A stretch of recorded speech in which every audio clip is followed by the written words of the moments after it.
আচ্ছা ঠিক আছে, ছাড়ো। এই যে আমার আজকে প্রত্যেক সপ্তাহে জানো তো আমি একটা করে রেসিপি ছাড়ি, রান্নার রেসিপি। দেখতেই পাচ্ছ এই যে রান্নার রেসিপিটা করছি। আজকে করব কই মাছের তেল ঝাল, বুঝতে পেরেছো? টমেটো দিয়েছি, এর মধ্যে জিরে, লঙ্কা, আদা, ধনে পেস্ট করে দিয়েছি, হলুদ দিয়েছি, নুন দিয়েছি, দিয়ে তেলের মধ্যে জিরে দিয়েছি, তেজপাতা, গোটা গরম মশলা দু একটা থেতো করে দিয়ে দিয়েছি, দিয়ে তারপরে আলুটাকে সুন্দরভাবে ভেজে নিয়েছি। ভেজে নিয়ে তারপরে মশলাটা দিয়ে এখন দেখতেই পাচ্ছ কষাচ্ছি। এবার মশলাটা আস্তে আস্তে কষাতে হবে। কষাতে কষাতে যখন জলটা বেরিয়ে আসবে, এবার টমেটোটা দিয়ে দিলাম।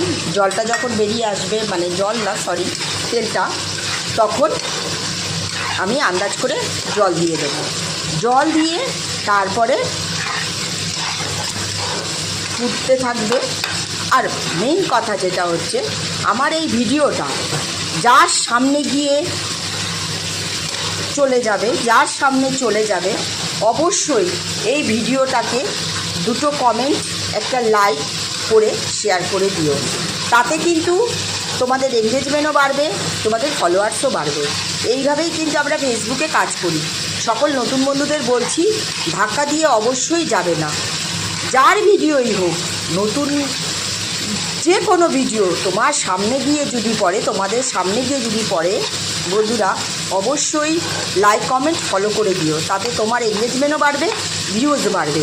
ধাক্কা দিয়ে কিন্তু চলে যাবে না। এটা হচ্ছে মেন ফেসবুকের মেন গাইডলাইনের কথা। আমি কিন্তু যার ভিডিও আমার সামনে পড়ে আমি কিন্তু কমেন্ট করি, ফলো করি এবং লাইক করে রিয়াকশান দিয়ে তারপরে সেটাকে ছাড়ি, যে কটা ভিডিও আসবে। এই জন্য বলছি বন্ধুরা, যার ভিডিওই হোক, আমার ভিডিও, তোমার ভিডিও, অন্য বন্ধুর ভিডিও সামনে গেলেই লাইক কমেন্ট ফলো করে দিও। তাতে তোমার এনগেজমেন্ট বাড়বে, ফলোয়ার্স বাড়বে আর ভিউ বাড়বে। যাই হোক, বেশি কথা বলে ফেললাম। কথাটা শুনলে তো তোমাদেরই ভালো, আর বিশেষ করে নতুন বন্ধুদের যাদের এখনও ঠিকঠাক মতো ভিউজ হচ্ছে না, ফলোয়ার বাড়ছে না, তাদের জন্য আরও বিশেষ করে এই ভিডিওটার মধ্যে এই কথাটা বলা যে লাইক কমেন্ট ফলো করো। যার ভিডিওই সামনে এসে পড়বে ধাক্কা দিয়ে চলে যাবে না। তাতে তোমার ধাক্কা দিয়ে গেলে কিন্তু তোমারই অসুবিধা হবে, আমার কিচ্ছু হবে না। যাই হোক, তোমার ভিউজ কমে যাবে, তোমার এনগেজমেন্ট কমে যাবে, তোমার ফলোয়ারও কমে যাবে ধাক্কা দিয়ে গেলে। কিন্তু লাইক কমেন্ট ফলো করে দাও, অবশ্যই কিন্তু তোমার